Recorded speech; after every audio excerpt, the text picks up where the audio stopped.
Well, hello there. Welcome to our Friday demo. I'm so happy you could join me. I'm so happy I could be here.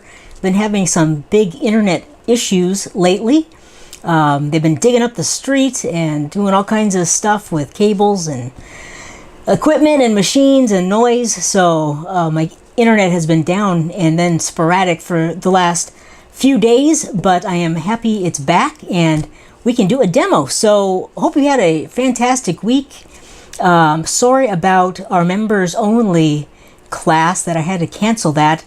I was out of out of internet, so I could not do a live stream, but we'll make up for that next week. So but welcome everyone. Hey, who is all here? Hey, Lily and Carla, welcome. Great to see you. Hey, Lane, nice to see you. And so Monique is here. Fantastic. Great to see you, Monique. All right, so I'm sure more people will be coming in a little bit. We're going to do something a little bit different. It's going to be kind of an experiment. I've been thinking about this for a little while, and we're going to be doing another painting with really thin paints and to see what happens. And I'm going to be using kind of a cloud pour / pearl pour formula. So we're going to kind of do a straight pearl pour, if you can understand that. So we're going to use really thin paints. I'm using a very simple color palette. I'm going to layer my cup with, as I would a normal straight pour. Then we're going to put pearl formula on our canvas and do some tilting and see if we can get a straight pour with lots of rings and then pearls popping up through them. So kind of an experiment. I'm going to be putting my paints on my canvas a little differently. So, but I'm excited to see what happens. So it's a very traditional standard technique, just using a different consistency and a slightly different formula. So we're kind of combining a few different things to kind of see what happens. So should be fun. I'm excited to see the outcome, and I'm just using an old painting. I'm going to paint on top of that. So it's kind of, you know, an experiment, or just seeing what's going to happen. I think it's going to work out, though. We'll find out together. So, all right, so let's get going. I'm going to flip my camera and show you the colors I've mixed up. Again, it's very simple. This is just basically a black and white color palette, but a lot of contrast in there, though. So it should be a very graphic, cool painting if it turns out, you know, kind of how I'm thinking it might turn out. So let's go ahead and check it out. So here we go. Here is the old painting. This is a 12 by 16. This is okay, the painting, but it's not great. So we're just going to pour on top of it. And I've got, here's my pearl formula. I'll talk about that in a minute. This is just regular black. This is just regular silver. So this is just a grayscale or a black and white color palette, basically. I'm just using Artist Loft paints here. So those are the colors. I'll move these aside for the moment. These two colors, silver and black, this is just this standard formula, 2 parts Floetrol, 1 part paint, and then enough water to get it to the number 4 consistency, the micro mound consistency. So it's very thin. You could also do a Dutch pour or a blowout pour with this consistency, or the number 5, of course. This is just the slightest bit thicker than a number 5 consistency, but they're very close. So here's our white. This is basically 3 parts Floetrol, 1 part of my Folk Art multi-surface satin, and then 1 part of my DecoArt, actually a little less than that, about a half a part of my DecoArt satin enamels. The label is all screwed up, but this is the DecoArt satin enamels, and then enough water to get this to that same number 4 micro mound consistency. So those are the colors, very simple. When you're doing experiments, you don't have to, or trying something new, you don't have to have complex color palettes. You can just keep it simple. I do recommend having a nice range of values though. So we've got the most extreme range you can have. White, which would be a number 1. Black, which would be number 9 on my personal value scale. So the lightest, the darkest, and then the silver is kind of in the middle there. So we have kind of a middle value. So I've got my cup here. This is the cup we're going to layer. Now for 12 by 16, I'd normally use about 6 ounces of paint for a standard straight pour for this size canvas. But since we're using very thin paints and we're trying to do kind of a modified pearl pour, I'm going to be using less paint. So I'll use probably a maximum of 5 ounces, maybe even a little less than that. But we'll stick with, I'll say about 5 ounces for now, because we're going to stretch the paint out as we tilt it, and we want the top paint to be kind of thin. The base coat color, which will be our white, is going to kind of eat into that top layer of paint and create these beautiful white cells or pearl cells. At least that's the plan. So I'm going to just scooch this over here for a moment, and let's go ahead and layer our cup first and see what happens. Now this time I'm going to start with black first. So black is going to be the first color in, which means it'll be the last color out of my cup. That will mean that it's going to be the center of my painting. We're going to have a lot of white in this painting, especially if we get a lot of pearl cells. So I want to have enough black in there. So I'm going to start with black. So I'm just going to add a little bit in here. And then I'm going to go with my silver.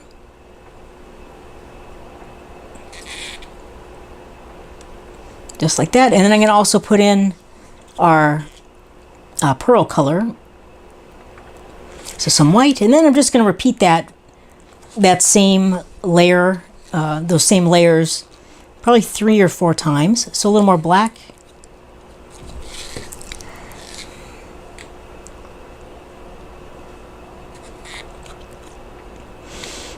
And of course you could do the same thing with the same technique or type of painting with any color scheme you wanted. You probably have to use white though, just to get, if you wanted it to have that, the white satin enamel in there. So here's some more silver. Now these colors are probably going to blend together a bit as we pour them, just because they're so thin, much thinner than I normally would use for a straight pour. And we're getting close. One more layer here. Little black, little silver. And I'm right at 5 ounces, so I'm going to end it right there. And you can already see the white doing some interesting things inside the cup. So I'm going to set my cup over here.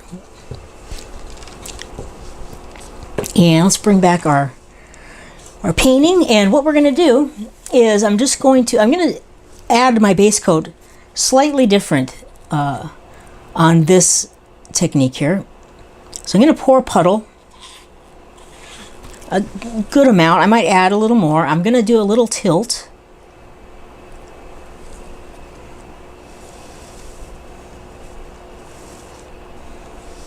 Add a little bit more.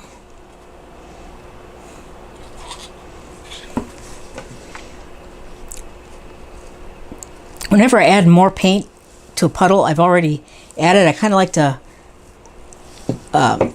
tilt it again in the same area, which kind of evens out that whole puddle.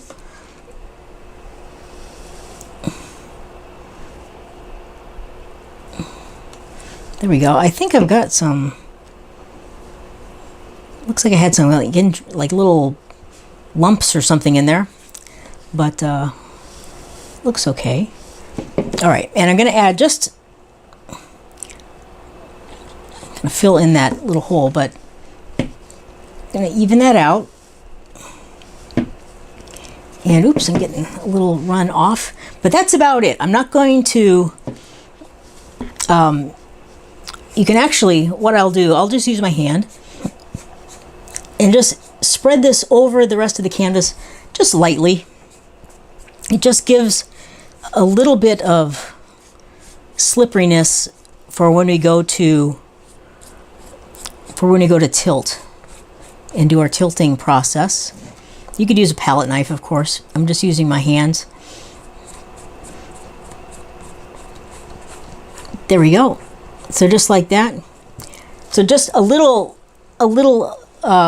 fluid paint on the whole canvas. There we go. Now I'm going to just pour right in the center, and we're going to tilt kind of this whole puddle all together.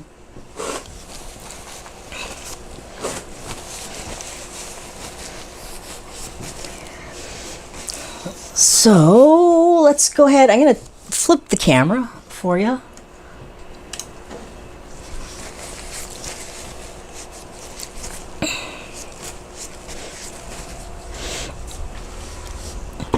And you can look at my cup. You can see the white is having some reactions already.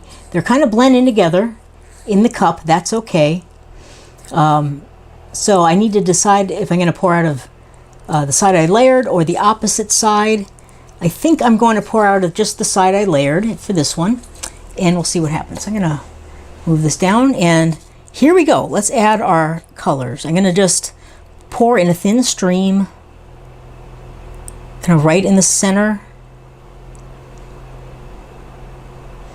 And this might all just blend together in a big old mess, which it kind of looks like right now.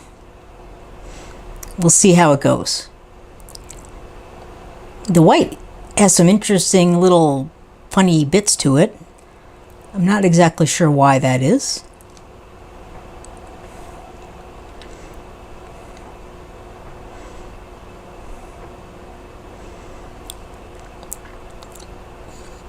But this is acting kind of how I suspected. A lot of the paint blending because of the consistency. It's so thin. It's all kind of blending together. So we don't have very distinct rings. We just kind of have this overall gray color. But we'll see how it acts when we get towards the bottom. I got a couple little globs, it looks like.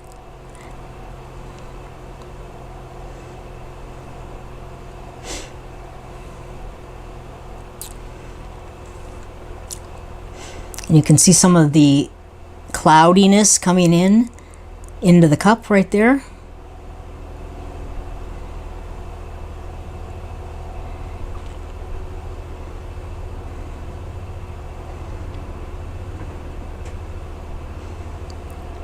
So I'm just going to continue. Just pouring in that thin stream. Once we hit the black at the very bottom, we're going to know we've got all the paint out.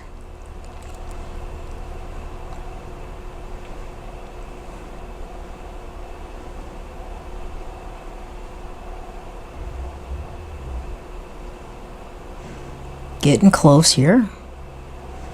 There's some more cloudiness. And we're coming up to our black.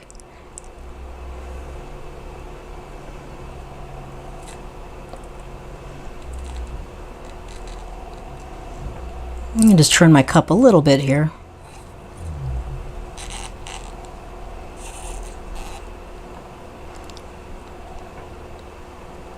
And there we go. So I've got all the paint out. I'm going to, oh, one last drop. Now I'm going to pull it away. So there is our puddle. It's very cloudy. Lots of blended, black, silvers, whites together. So I'll flip back and then we will get to tilting here.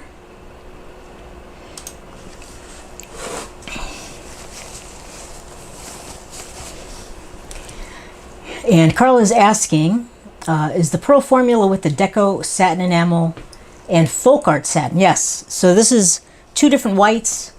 I went through the formula earlier. It's about 3 parts Floetrol, 1 part of the Deco art satin, and then about a half part of the, it's about 1 part of the folk art multi-surface satin, and about a half part of the Deco art satin enamel.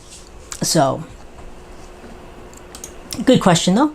All right, so here we go. We've got a lot of cloudiness and a lot of interesting little white flecks in there. Again, I'm not exactly sure what happened with that.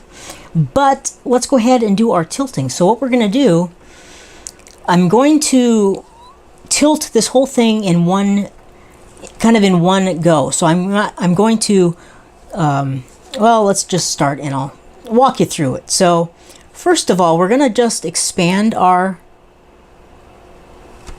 paint puddle. So we'll do our step number 1 of the tilting process. Oop, I see. That's okay. Now, so I've kind of expanded the paint puddle. Now I'm just going to go ahead and tilt over each corner in succession here. So just go over one.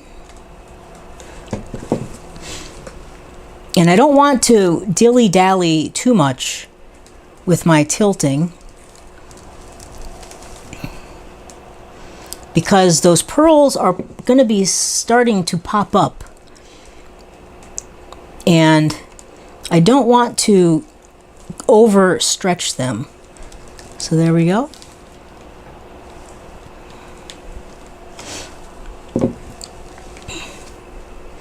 So you don't have to rush through this, but just don't take a really long time to do your tilting. So there we go. Now I'll just set it down, see if there's anything I want to change or modify quickly before we just have to kind of let it sit here. And the only thing I'm going to do is pour a little more off of this side. I just kind of want to stretch that out a little bit more.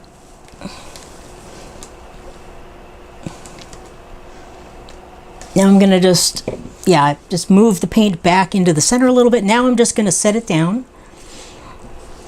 We've tilted over all of the edges and corners. And now we're going to just sit and wait and see what happens. And see if those pearls kind of start popping up.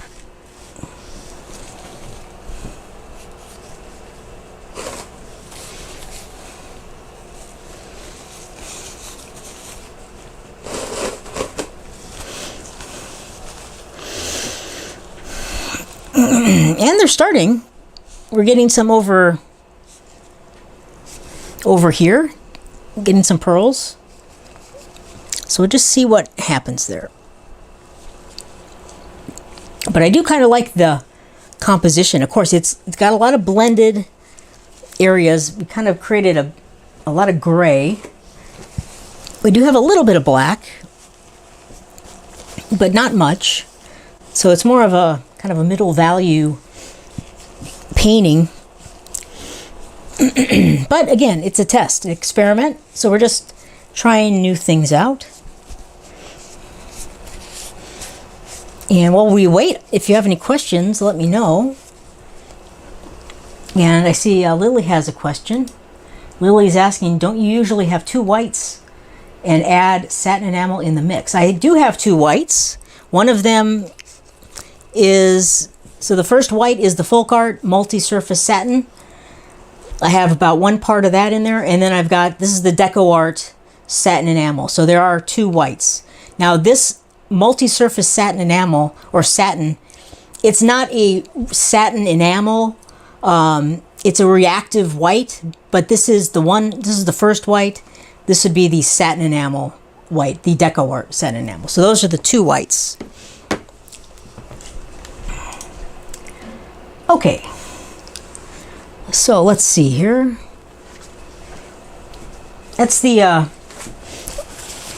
only problem with doing pearl pours live is you have to kind of wait around and see what happens, because they can take some time to develop.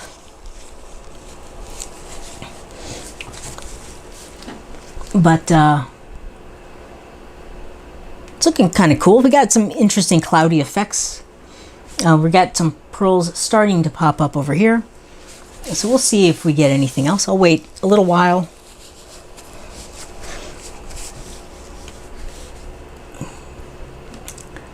So let's see here. Any other questions you might have, you could throw them in there. I know this is kind of a quick demo.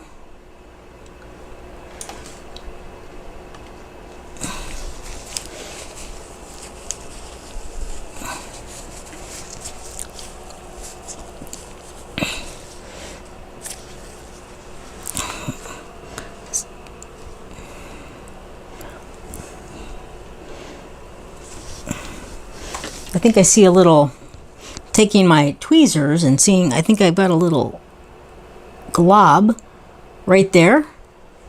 So you could grab any little globs. That's a kind of a big glob. And if you see those, try to get them out as soon as you can, to let the paint kind of re-level itself out.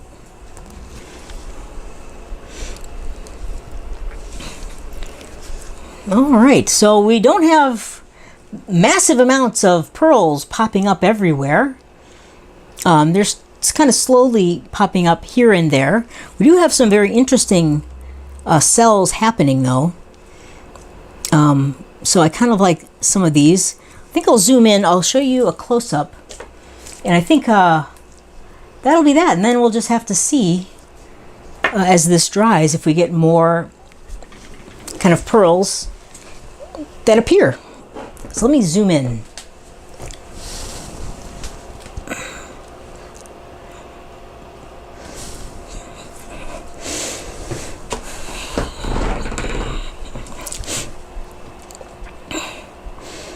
So here we go. Here's that top corner, and those are where the most pearl cells are forming right away. But we do have tons of small little cells in there, which I kind of like.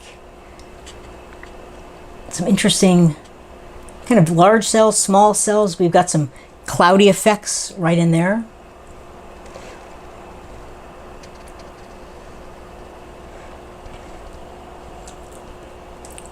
So there's a couple more small pearl cells.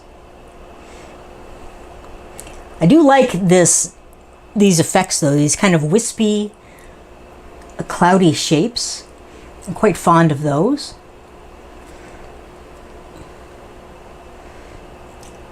So overall, a lot of grays, and we didn't kind of keep a lot of our contrast because of all the blending, and that's due to the thin consistency of the paints.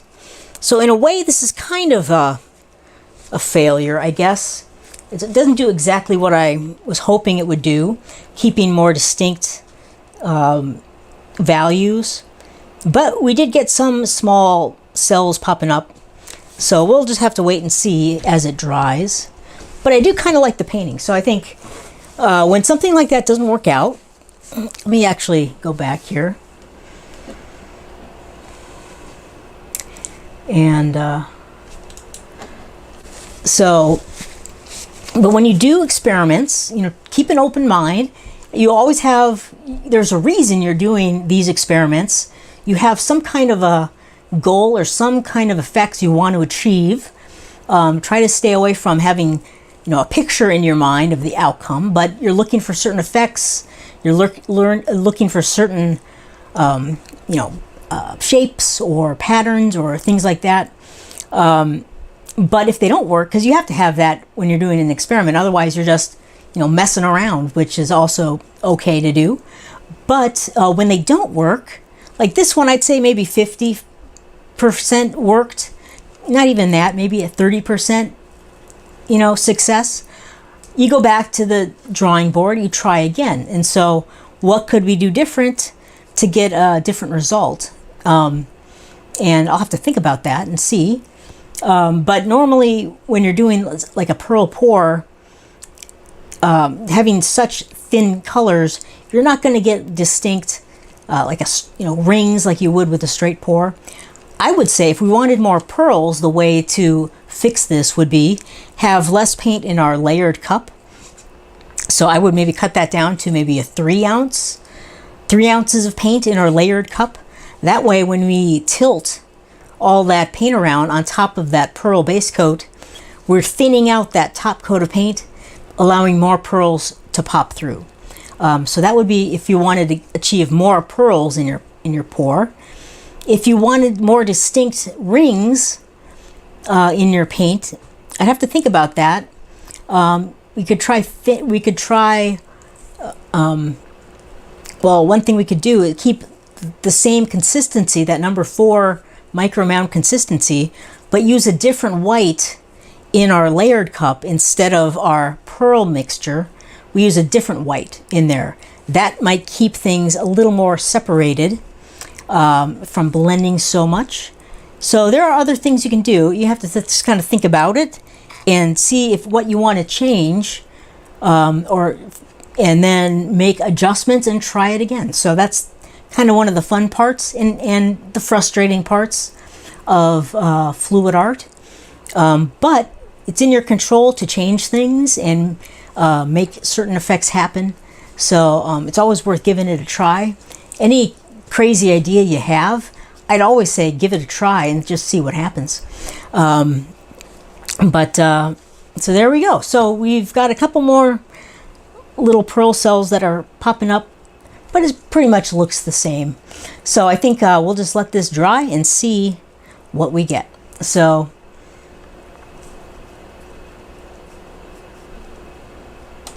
and Lily is asking about the pearl mix again. Don't you usually have an Artist Loft white, another white, and add satin enamel? Yes. Well, normally, my satin enamel would be my DecoArt satin enamel. That's the satin enamel part. Now you could use an Artist Loft white. You could use the Artist Loft Flow white, something like this. You could use that Craft Smart white that I like to use. Instead of this white, I'm using another craft paint, which is the Folk Art Multi-Surface.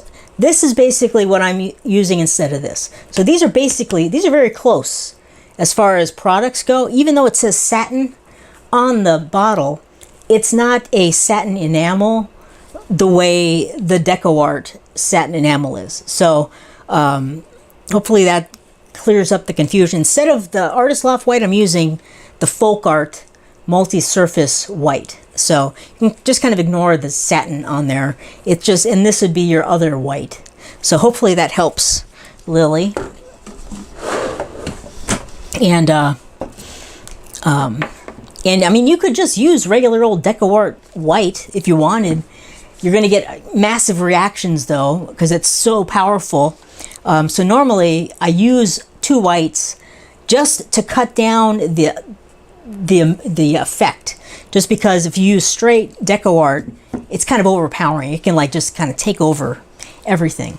But you could use it all by itself if you wanted to. So hopefully that helps clear things up. So, all right. Cool. And then of course Floetrol in that formula too. So, all right, just checking to see if there are any questions that came in. And while I was chatting away. No, I don't see any. All right. Well, there we go. I will let you know how this turns out. And until next time, hope you have a great weekend. And give this a try. Do a pearl pour if you want. If it seems like fun to you, give it a shot. I will talk to you soon. And until next time, I'll see you later. Bye-bye.